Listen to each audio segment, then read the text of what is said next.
Bom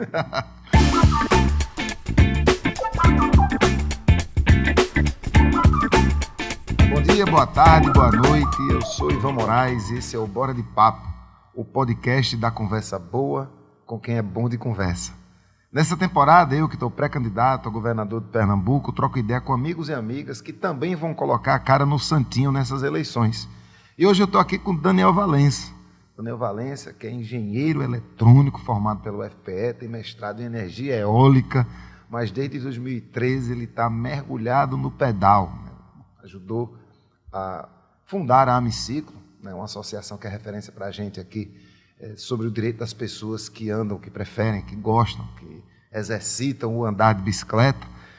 Desde 2015 não faz nada senão militar, um grande ativista. Conheci Daniel, mas quando eu já estava na Câmara como vereador, Daniel sempre correndo por lá, sempre batendo de porta em porta nos gabinetes, procurando incidir sobre as leis que a gente ia aprovar, sobre o plano de mobilidade.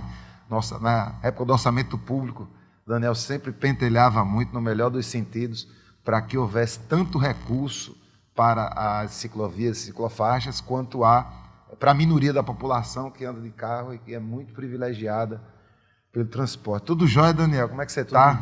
Tudo bem. Boa noite a todos e todas.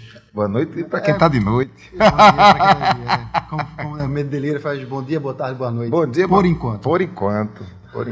Tu ouve muito o Medeleira? Todos os episódios, eu acho, desde a pandemia. Bicho, eu também. Às vezes dá uma agonia, não dá não, velho? Muita. A gente acha que nunca vai melhorar. Vamos passar pano? Não. Vamos passar raiva? Mas vamos passar um pouquinho menos de raiva. Daniel, o que é que tu quer da vida, velho? Cara, eu quero uma cidade boa para minha filha e meu filho andarem tranquilos por aí. Essa cidade que eu queria, assim, uma cidade, e aí eu digo que é a cidade da bicicleta. Não é porque todo mundo vai andar de bicicleta, mas é porque as pessoas vão poder escolher andar de bicicleta, vão poder escolher andar a pé, vão poder pegar o seu ônibus, né? E o carro não vai ser a única opção de escolha que está posta na cidade. Aí por isso que é a cidade da bicicleta que eu chamo, mas é a cidade de todo mundo, na verdade. Sim. E como é que é essa cidade hoje? Como é que são nossas cidades hoje, na verdade, né? Como é que você percebe? Você está aí há mais de 10 anos mergulhado no ativismo cicloviário. Como é que vocês têm percebido as cidades em geral na contemporaneidade? Rapaz, nesse mundo das redes sociais e da velocidade, como é que estão as nossas cidades? O ativismo ele me deu essa porta assim, de ir para muitas cidades, no Brasil e no mundo, assim, né? Porque como passa trabalho em Fórum Mundial, em trabalhos de outros locais, dá para ver muito canto no mundo interessante. Eu te digo, Recife, para mim, só perde em qualidade de trânsito para Lima, no Peru. Só perde em qualidade? Ótimo. Qualidade horrível. Péssimo. Só Lima e Peru que você acha que você vai morrer a cada segundo, né? Tipo, a cada momento. E Recife é quase isso, mas é muito ruim aqui, o trânsito é muito violento. E aqui não, aqui é muito complicado. E as pessoas que vieram para cá, em fóruns que a gente trouxe para cá, disseram que sim, é uma cidade muito perigosa para pedalar, e as mulheres reclamaram muito de assédio. Tipo, tinha uma amiga minha, né, que falava que tipo, aqui é pior, você não só leva o fino, como você leva o fio-fio no mesmo movimento. E quando é só o fio-fio, ainda é bom, né? Não, é para não dizer o que acontece mesmo. Né? Das amigas que são tocadas, às vezes, quando estão pedalando. Recifense gosta de ser líder. Está em primeiro lugar. E, de fato, a gente é quarto, né, em taxa de morte no trânsito. Isso já deixa a gente colocar nisso. Por quê? Porque quando a gente faz a cidade para o carro, a gente tem que abrir muita concessão, Ivan. Tipo, vai ter que ampliar a quantidade de asfalto. Aí fica tudo quente. O carro corre mais. Aí tira um pouco da calçada. Aí tira uma árvore que estava atrapalhando no caminho. Então isso tudo vai degradando o espaço público. E aí para você chegar num local, mesmo agora esses parques novos, estão aí bonitões e tal, para você chegar num parque desse, tipo, você tem que atravessar ruas que não te deixam chegar lá com conforto. Ou a calçada está muito ruim para chegar, ou as ciclofaixas são precárias, ou o ônibus demora muito. Então veja, tipo... até para usar o equipamento público é ruim, então isso baixa muito a qualidade de vida, eu acho. E principalmente barulho, rapaz, barulho. Um dessas locais que eu fui foi em Amsterdã, na Holanda. Na verdade, na Holanda toda, né? Eu fiz um pedal de 400 km por lá e conheci várias cidades por lá. E impressionante, você não escuta os carros. Você quase tem um local que você não vê o carro. Você está na BR e você não vê o carro. É tipo uma coisa impressionante, assim, é surreal. Eu conto muito assim que a ciclofaixa descia e caía, parava no canal E eu fazia no canal de água, né? Eu fazia o shit, e vai para onde com a ciclofaixa? Chegava a balsa, baixava a comporta, e a comporta tinha a ciclofaixa continuando na balsa. Então, tipo, é o mundo da bicicleta. É o mundo que você também pegava o VLT, o ônibus, o que fosse, tudo de forma tranquila.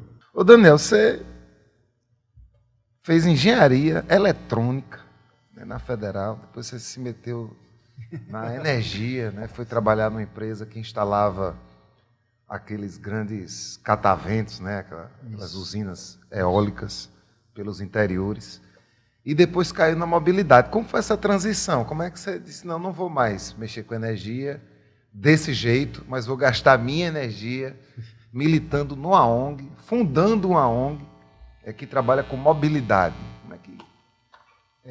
Eu fiz eletrônica... Que raio caiu na tua cabeça? Eu fiz eletrônica por causa de invenção mesmo, né? Pra você poder inventar, mas aqui não tem mercado de eletrônica. Então, eu fui para um mestrado. Tu queria ser inventor. Tu era pirata, tu queria ser inventor. Queria inventar coisa. Queria inventar coisa. E a eletrônica dá essa possibilidade, assim, sabe? Um curso muito difícil de engenharia. E também porque engenharia também permite essa invenção, né? Essa inventividade ali das coisas tocáveis, né? Pra falar assim. E muda, né? Tipo, fui engenharia porque achava que era uma possibilidade de mudar a população, né? Mas o curso é voltado para o mercado, assim, sabe? É para formar engenheiro para a Petrobras, é formar para coisas que não me interessavam. Sempre fui muito ambientalista, assim, acho que era mais nesse sentido, assim. Aí por isso que eu fiz o mestrado em energia eólica, produzir energia limpa, essa era a ideia, né? Você começa a conversa, né? Energia eólica agora. Exato, vamos trocar. Que não causa impacto ambiental. Não, toda energia causa. Isso eu sempre. Isso eu já sabia. Isso eu sempre soube. Na minha dissertação está lá bem posto. Toda energia humana vai causar impacto, mas aí que está a questão, né? Como é que eles diziam? Ivan Illich dizia, né, que para alcançarmos o socialismo é preciso alguma energia, mas não muita. Muita energia a gente vai oprimir as pessoas e a natureza, mas alguma energia é necessária para a gente fazer a conversão, porque aí vai ter a geladeira, aí vai ter a luz à noite, vai ter aquela festa, etc. Aí vai ser usada a energia da nossa natureza já, o uso energético, né? Mas e aí a eólica realmente é uma das que menos polui, assim, menos emite e menor impacto também. A questão que aconteceu aqui depois, em Pernambuco, é porque capitalismo desregulamentado, basicamente isso. Porque quando eu fazia os parques lá na empresa, nenhum foi para frente, mas quando eu fazia os parques lá na empresa, talvez por isso não foram para frente, eu calculava a área de uma casa, onde o som ia chegar e tudo mais, e você criava esses buracos onde não podia ter catavento perto para poder distribuir legal os aerogeradores, né? Mas quando você não faz isso, né, aí você vai botar o problema para perto das pessoas. Isso realmente. É o que a turma fala. Na prática, né, o interior de Pernambuco está sofrendo com um impacto muito grande da zoada, das eólicas, isso. Enfim. E é perturbador. É perturbador. A galera está ficando... Já foi para perto do parque eólico? Aquilo ali é para ficar maluco mesmo. Aí o que acontece ali é que é desregulamentado, botaram próximo das pessoas, mas isso acontece na geração energética. Então, se você pegar Sobradinho, quantas cidades não foram afogadas por Sobradinho, pelo lago, né? E se você pegar a termo energética, então você pensa que é pior, né? Muito pior. Mas você tava lá. Então, aí eu fiz... Mexendo nos cataventos, botando energia eólica aí... Engenheiro maluco. Fui levar, estava com raiva de pegar ônibus para Federal e ficar engarrafado junto com os carros. Sim. Quando eu vou de carro eu vim em 3 minutos. Quando eu vou de ônibus é 1h40, tenho que pegar 2 ônibus. Eu achei chato aquilo. Aí eu fui ver se eu fazia um projetinho de engenheiro, né, começando a militância ali, né, para melhorar, faixa exclusiva de ônibus, né, basicamente, para melhorar as condições do transporte público. E aí me levaram para a bicicletada. A Massa Crítica, que é um movimento, né, que acho que você já participou de algumas, né, tipo você ali do Derba, da gente e tal, e é aquele bando de maluco gritando no meio da rua, mais amor, menos motor, mais bicicletas, menos carros, não pague gasolina, não pague PVA, pegue a bicicleta, vamos pedalar. Eu falei, o que tem nesse movimento? O que é isso, né? E aí eu fui para o computador lá estudar mesmo a bicicleta, e aí eu me deparei com um gráfico, é bizarro isso, né? eu deparei com um gráfico que mostrava a eficiência energética dos modos de transporte. E a bicicleta, assim, a gente é muito bom. Como ser humano, a gente é muito eficiente, como ser vivo. Tanto que a gente está nos 5 continentes. Não tem canto que, olha, o ser humano, me permita esse parênteses, pense num bicho rochedo que é o ser humano, porque o ser humano, você bota ele no lugar mais frio do mundo, o ser humano vive. Você bota o ser humano no lugar mais quente do mundo, o ser humano vive. Você arranca um braço, o ser humano vive. Você arranca 2 pernas, o ser humano vive. Você arranca o ser humano é um bicho bom de viver, rapaz. Exato. Nenhum bicho vive, quando você olha assim, tá lá um ser humano, vendendo Coca-Cola. Que é outro negócio que também chega no mundo todo. E aí o que tem? Esse cabeção da gente consome muita energia. Então a gente tem que economizar energia nas pernas. Então a gente caminha. E assim a gente conquistou, né? Saiu da África pro planeta inteiro, né? Sim. Porque tinha 2 pernas. Vê que tipo, não é todo bicho que saiu. Não tem um tigre aqui. Tigre não é bom de andar. Entendeu? No tubarão. Tubarão, a gente tem tubarão, mas o tubarão branco só tem na África. O tubarão branco não chega aqui. Então não chega em tudo que é canto e tal. E são animais muito bons mas o ser humano é muito bom. É o ser humano, o cavalo e o cachorro. São, assim, top de deslocamento. Curiosamente, é os dois que andam com o ser humano. Né? Exato. Exato. Por isso, talvez. O ser humano caçava, não sei se sabe disso. Sabe como é que eles caçavam na África?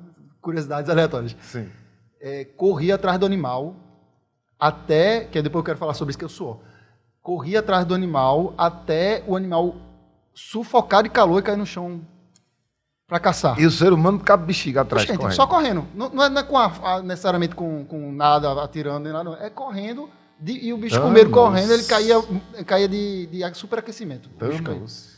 E aí, a bicicleta é 3 vezes mais eficiente do que o ser humano. E não tem nada no planeta assim que chegue perto assim. Aí eu fiz, não é produzir energia, mais energia. A gente não precisa de mais energia e limpa. A gente precisa de energia limpa, a gente precisa diminuir os impactos da energia, a gente precisa de energia para chegar no socialismo, precisamos de energia.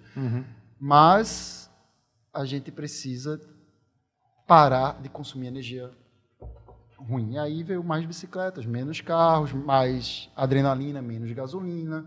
E aí eu vim entrar para uma coisa que eu achava mais eficiente do que produzir energia limpa, era diminuir o consumo energético da própria cidade, que é quem consome a maior parte da energia. Deixou o emprego na eólica, mergulhou no ativismo de bicicleta. Fui fazer doutorado, não concluí, mas fui fazer doutorado em energia para estudar a bicicleta como modo de transporte energeticamente eficiente, onde basicamente teve boa parte da minha literatura foi ali. E aí depois eu deixei o doutorado para ficar somente realmente na militância da Ameciclo, trabalhando como pesquisador e outro articulador da Ameciclo. Eu conheço a Ameciclo praticamente da origem, né? Mas conheci muito mais quando eu passei 2 mandatos como vereador na Câmara. E eu tinha em vocês uma referência muito grande na pesquisa, porque vocês faziam, como fazem ainda, né, uma militância, uma incidência, mas muito sempre baseada em dados, e acho que isso, para quem está querendo propor política pública, é o ouro. E nunca deixando de conversar com todo mundo. Eu lembro que vocês batiam no meu gabinete, mas batiam no gabinete de todos os outros vereadores.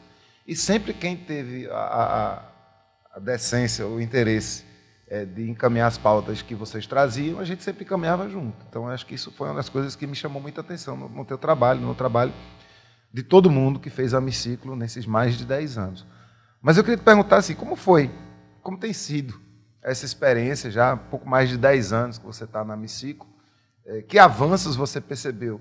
Que talvez não existissem, se vocês não existissem. Naturalmente, a gente sabe que nada é uma organização só, tudo é um conjunto de coisas e conjunturas. Mas onde é que você acha que teve uma digital importante da Ameciclo? Mas eu já vou perguntar outra coisa.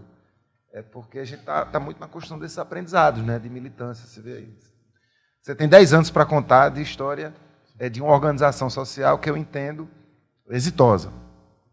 E aí o que é que te faz, né, depois desses aprendizados na sociedade civil, o que é que te faz filiar num partido político, dizer agora eu sou pré-candidato a deputado estadual?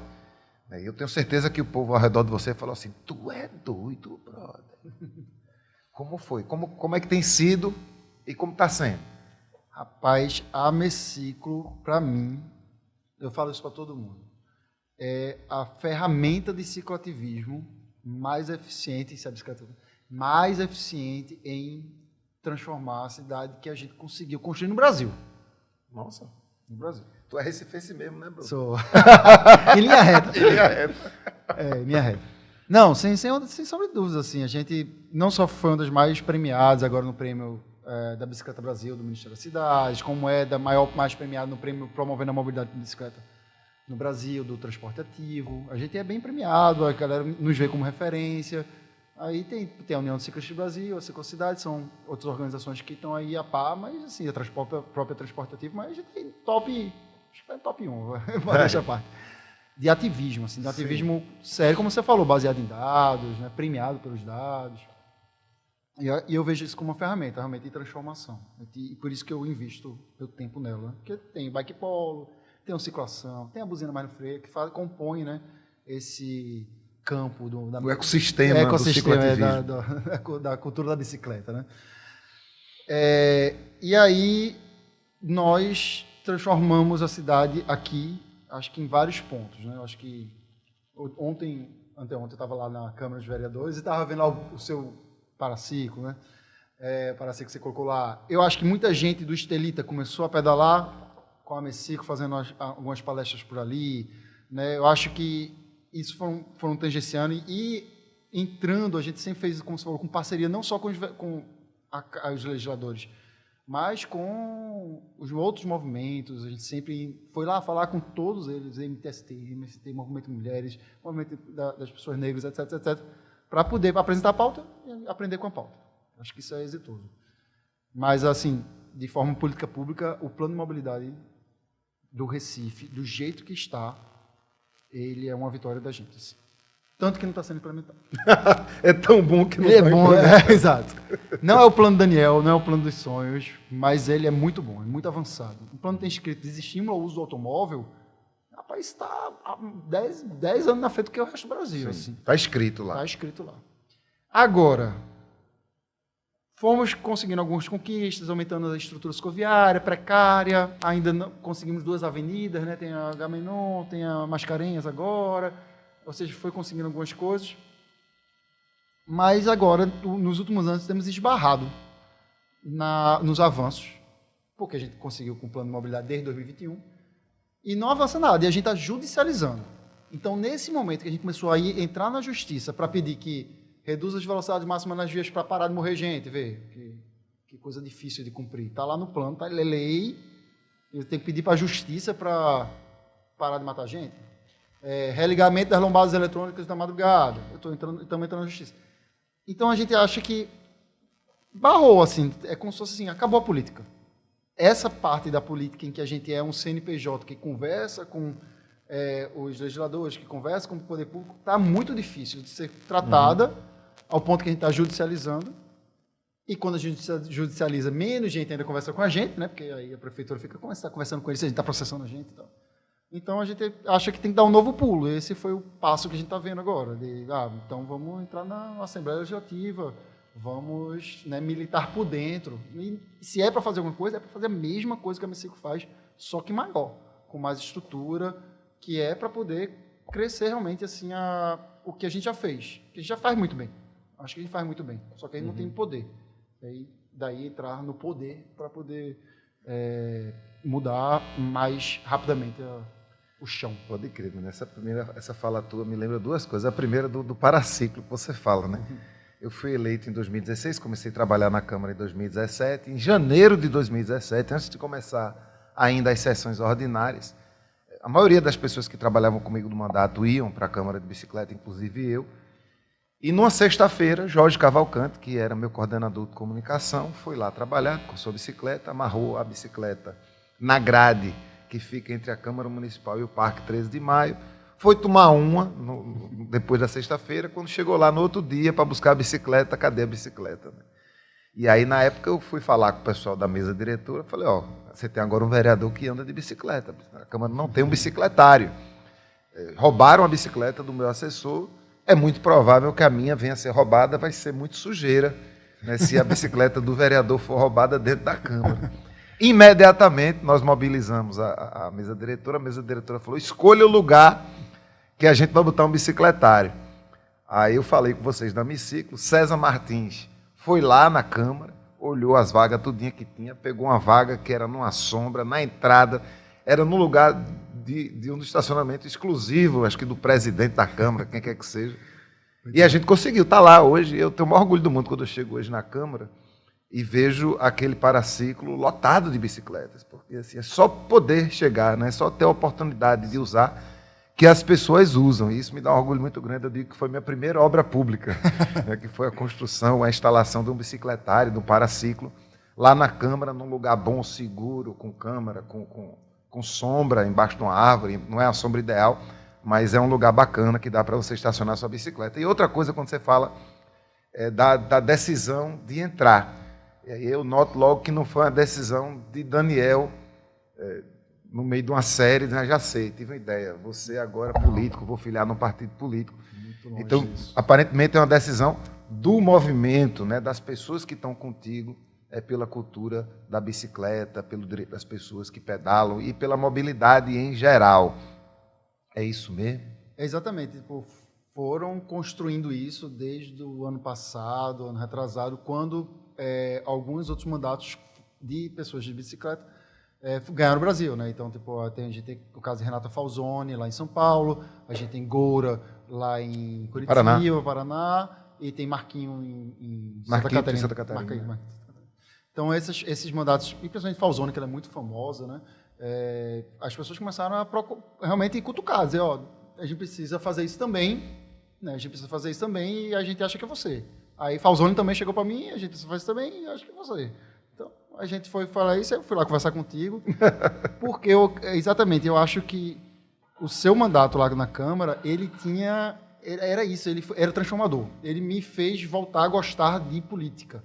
Né, da política institucional, assim, né, acreditar novamente, né, quem vem ali daquele 2012, né, que não queria nem ver bandeira partidária, né, mas principalmente porque a gente vê que uma vereança, né, no caso ali, um mandato parlamentar, pode ser mais do que somente uma pessoa falando e no parlamento, tudo mais, você vê toda a estrutura, e não foi porque a Hemiciclo chegava na Câmara, a Hemiciclo chegou na Câmara também, quando me ligou a assessoria sua, foi Rafa, ligou pra gente e disse, ó, tem um projeto de lei aqui, que fala sobre bicicleta, vocês querem dar uma olhada? Aí mandou para mim, a gente pegou lá na Hemiciclo, a gente mandou nos grupos, os grupos fizeram a revisão, assim, não, esse projeto é ruim, vamos tentar tirar. Ele foi lá, articulou e conseguiu tirar ou seja, nem quis o mérito de ter tirado, vocês, né? Nem quis o mérito. Né? Fizeram a articulação com a sociedade civil que tinha conhecimento, ou seja, foi atrás de quem tinha conhecimento e não tirou da própria cachola, né? E fez do mandato uma articulação. Acho que foi isso. Tinha formação, as formações que a gente tinha a gente foi falar de orçamento público, porque realmente, quando a gente percebeu que o orçamento público, a gente chegou a essa conclusão em 2015, que o orçamento público era o que poderia mudar a cidade, mas como é que a gente mexe? Então, aí lá vinha Araripe, aí fez aula com ele, sei lá e tal, para a gente conseguir fazer isso. Então, isso é transformador, acho, da sociedade que conheceu o seu mandato, assim. E quando a gente fala andar de bicicleta, a galera não sabe, porque acho que a galera acha que somente porque a gente gosta de pedalar, porque faz um bom exercício, porque é bom para a natureza. Mas tem uma coisa que é muito valorosa, que o mandato todo andar de bicicleta, é porque vocês não estão isolados. Porque esse é o ruim do carro, não é porque nada assim, vê, quem está dentro do carro é como se tivesse um submarino. Ele sequer vê a cidade. Até um amigo meu usa a analogia que desce pelo elevador do prédio, que é uma ilha prédio, você desce, vai para o subsolo, né? Aí você entra no submarino. Dali você não sai da cidade até você chegar no shopping, que é outra ilha. Aí você sai do shopping e vai para o trabalho, que é outra ilha. Então você fica navegando em ilhas e acha que a cidade é perigosa, acha que a cidade é quente, acha que a cidade é tudo, porque você não está lá fora. Você nem conhece a cidade. Não conhece a cidade. Agora, quando eu te encontrava passando nos meus caminhos, eu falei, o vereador tá pedalando. Até às vezes quando a gente se cruza, né? Exato. Na Rua do Futuro, em algum canto, a gente tá... Só não grito mais vereador, que agora eu grito, meu vereador. Agora mudou o grito. Daniel, massa você falar do mandato, bicho, porque a ideia da gente, e a minha ideia, a ideia de quem me botou lá dentro, era justamente essa, né? A gente já estava nas ONGs há muito tempo e dizia, ninguém aguenta mais ser barrado, né? A gente participava muito do Ocupa Estelita e muitas vezes a gente foi literalmente barrado de entrar na Câmara. E aí a gente dizia, não, temos que fazer uma coisa diferente. Eu achei que a tecnologia que a gente criou, que a gente aperfeiçoou para o nosso mandato, era para isso, era para a gente poder fazer com que todo mundo que luta por direitos em tantas organizações, são tantas na nossa cidade, elas pudessem ter uma porta dentro da institucionalidade. Então, eu dizia que o mandato da gente, o gabinete da gente, era uma porta aberta dentro da Câmara para todo mundo que lutava por direitos do lado de fora, ao mesmo tempo que também era uma forma de a Câmara ter acesso a essas discussões todas que muitas vezes elas não aconteciam. Agora, vê, aqui no meu livro, eu falo um pouco do mandato, da experiência, de como eu decidi fazer a primeira candidatura, me filiar no partido, disputar a eleição. É o papo reto, o que aprendi, ainda aprendo, tentando transformar a política. Se você quer comprar, fala comigo aí, que a gente dá um jeito de chegar em você. Mas aí eu conto uma história de logo quando eu comecei a me afirmar pré-candidato, lá em 2016, eu estava num bar e encontrei o deputado, que ainda hoje é deputado, Valdemar Borges, que não vai concorrer à eleição esse ano, ele está passando por uma situação de doença, a gente espera que ele fique melhor. É uma pessoa, um democrata, ele não está no mesmo campo, né? Não está no mesmo partido que a gente, está, enfim, em outro lado, mas um camarada republicano que eu respeito muito. Ele me chamou, ele me conhecia da minha luta no Centro Cultural Luiz Freire, no Movimento de Direitos Humanos, falou: Ivanzinho, vem cá.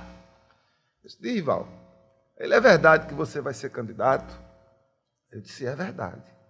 Aí ele olhou para mim e disse: eu sou contra o serviço militar obrigatório. Eu achei esquisita a pergunta, mas eu falei: eu também. E aí ele falou: mas eu sou a favor da candidatura obrigatória. Eu acho que uma vez na vida, todo mundo tem que se candidatar a um cargo eletivo. Porque aí você vai ver o melhor e o pior do ser humano. Você vai ter uma experiência que você nunca mais vai esquecer. E ele estava certo. Assim, mesmo antes de eu receber o resultado e perceber que eu tinha virado vereador do Recife, eu pensei muito nisso que Val falou, porque o tempo inteiro da pré-campanha e da campanha, eu me remetia a situações que eu não esperava que fossem acontecer. Eu me lembrava de conversas que eu tive que, enfim, eu não esperava que elas acontecessem. Muito disso eu escrevi no livro. Tu está pré-candidato há algum tempo, tu teve agora... É a primeira vez que tu filia no partido político, quando tu entrou no PSOL? Primeira vez. Vai ser candidato a deputado estadual. Você já está sentindo uma diferença na tua vida, nas amizades, na família? Tu contigo mesmo? Tu já chega num canto assim: eita, porra, eu sou candidato. Tu está escolhendo os lugares que tu vai, para as festas que tu vai, os fins de semana, a partir dessa pré-candidatura. As pessoas estão te tratando diferente. O que é que tu estás... Como é que está esse sentimento da primeira candidatura, da primeira pré-candidatura? Rapaz, o que eu tenho sentido é muito trabalho, viu? É muito desgastante, rapaz. E nem começou, né? E nem começou ainda. Né? Bom, eu tenho um filho e uma filha, né? Então, tipo, são novinhos, então isso já dá muito trabalho, e Violeta e Camilo, e isso ocupa boa parte do meu tempo, né? E depois tem um trabalho na Messicro, depois eu tenho que fazer alguma parte da militância, né? Então eu tenho que escolher bastante o local que eu vou, até porque eu não aguento muito dormir mais tarde, por causa que meus filhos me acordam às 5 da manhã. Mas eu não tenho notado tanta diferença assim, não, a não ser as pessoas já querendo, na verdade, contribuir. Eu acho que isso que eu tenho sentido aqui, as pessoas estão empolgadas com a minha candidatura. E isso eu não imaginava. Eu tenho sentido um carinho muito grande, assim. Isso é que eu arrepiei agora. Eu não imaginava que ia ter essa recepção, assim, né? Eu passei, falei com as pessoas para entrar numa lista, no WhatsApp, as pessoas entraram, quando eu vi, está quase 200 pessoas, eu falei: eu não achei que ia ajudar 10, estou com 100, mais de 200. Aí, né, aí daqui a pouco estou botando as coisas na internet, né? Tipo, eu criei minhas redes sociais em outubro, para você ter ideia. Então, o Instagram. Então, assim, estou chegando em 3 mil pessoas, então, assim, uau, tipo, tem gente querendo ouvir o que eu estou falando. Então, eu, na verdade, estou começando a ficar surpreso com as pessoas e muita gente querendo voluntariamente chegar e dizer assim: eu estou na sua campanha, eu quero participar, meu deputado, etc. O que eu acho que nunca iria acontecer. Então, assim, estou muito feliz. Assim, eu não estou vendo assim, muito as pessoas fugirem, assim, ou cobrarem outra coisa, ou me xingarem. Ainda não está tão forte assim, né? As pessoas querem... porque tem isso, né? As pessoas... Tem um xingamento ou outro que eu estou recebendo nas redes sociais, mas que é acostumado, né? Rede social Esse aí você já recebia. Esse aí é o espaço para isso, né? Então, tudo bem, deixa para lá. Né? Não está querendo voto, numa opinião sincera. Não, é uma opinião sincera. Não estou deixando de fazer minhas opiniões sinceras. E estou querendo.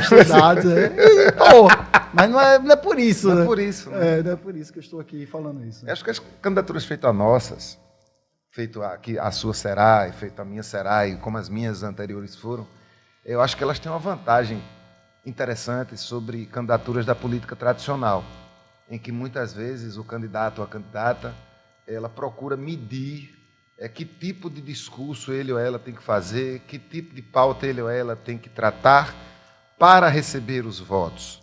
E eu acho que candidaturas como as nossas, elas partem de outro lugar, porque a gente já tem lutas que a gente tem como muito caras, a gente sente falta de pessoas que dentro dos espaços de poder levem essas lutas adiante, e nós estamos colocando a nossa luta na reta. E quem quiser vir com a gente acha que muita gente vai querer vir com a gente, porque são lutas importantes, virá.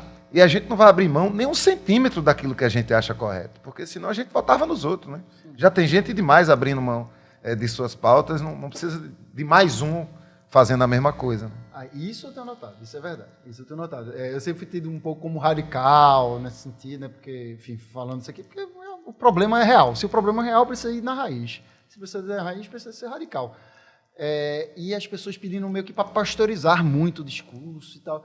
Eu fiz, gente, tem o meu limite aqui, tá? Eu não vou chegar e ficar falando coisa que os outros querem ouvir. Até pro teu bem. Agora sim, camisinha de botão a gente já tá botando. Calça jeans. Andar de calça a gente já tá, né? É obrigatório fazer isso e tal. Não que no local desse eu não viesse camisa de botão. Mas sim, isso é chato. Isso eu acho que é uma coisa meio chata, assim, né? Porque eu acho que é uma desfiguração um pouco do que...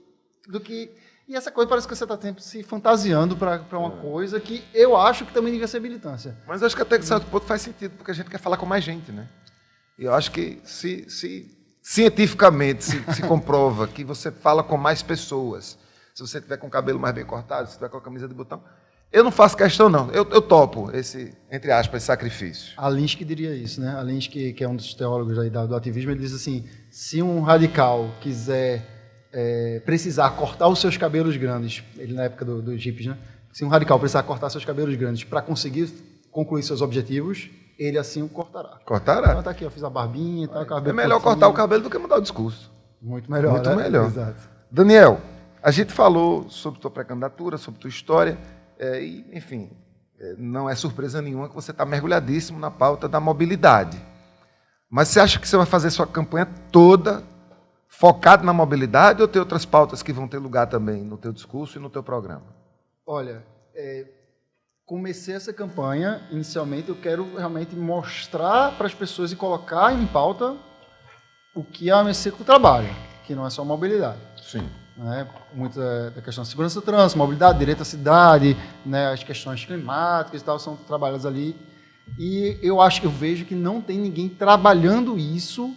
E eu acho que é um campo vazio da esquerda, inclusive, que está aí dando financiamento de carro, financiamento de moto. Né? Tem gente de esquerda defendendo faixa de moto, né? Faixa exclusiva de moto. Então, assim, eu acho que a gente precisa trabalhar essas coisas da forma séria do que ela é. A gente não pode abandonar a ciência. Se a gente está aqui como esquerda, a gente vai ter que ir dentro da ciência.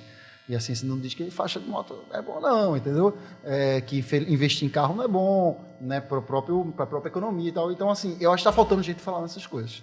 Agora, eu falo desse espaço, falo de orçamento público, eu falo da questão climática, eu falo da questão do direito à cidade, que são caros a mim também.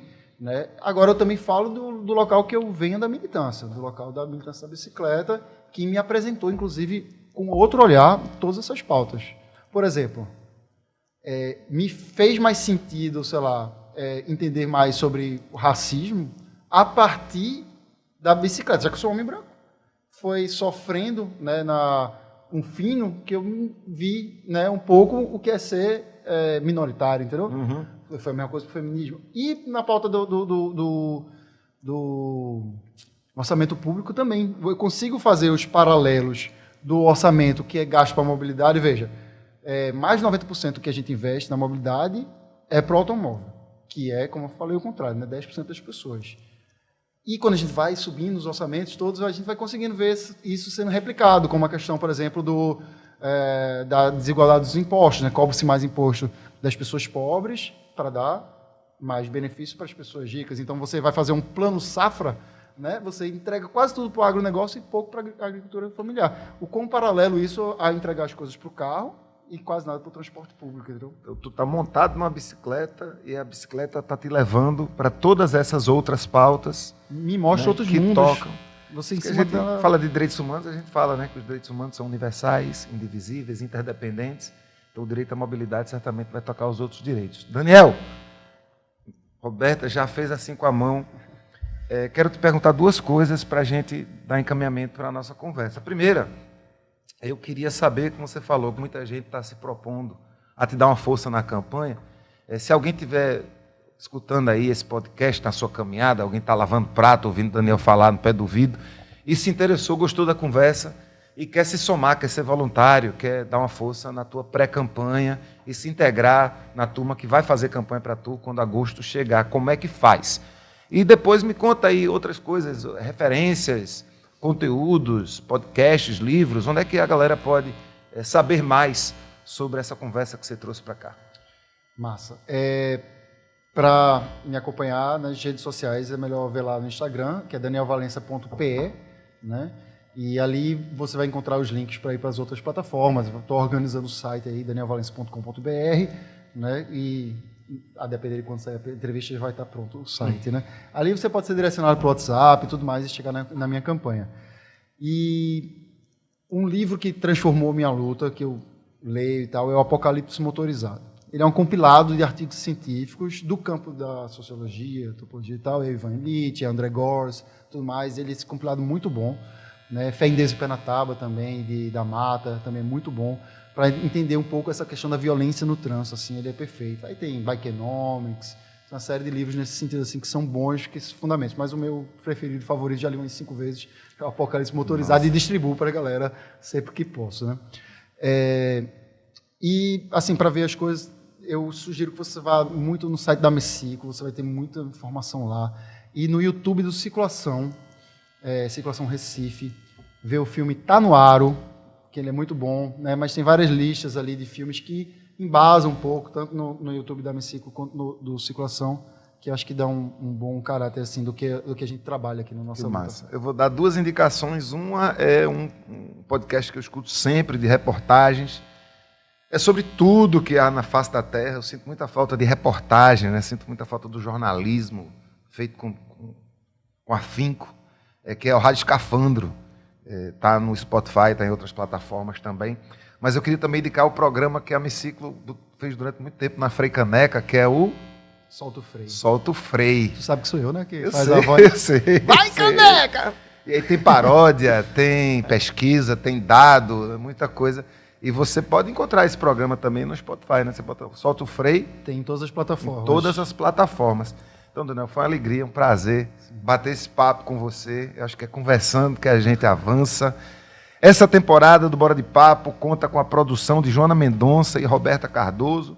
A captação e a direção é de Roberta Cardoso. O roteiro e a apresentação de Ivan Moraes, esse que vos fala. Vai um agradecimento especial para Justino Passos e o Estúdio Fono, além de Aloísio Câmara. Semana que vem tem mais. E ouve quem vai chegar por aqui. Já deixa, né?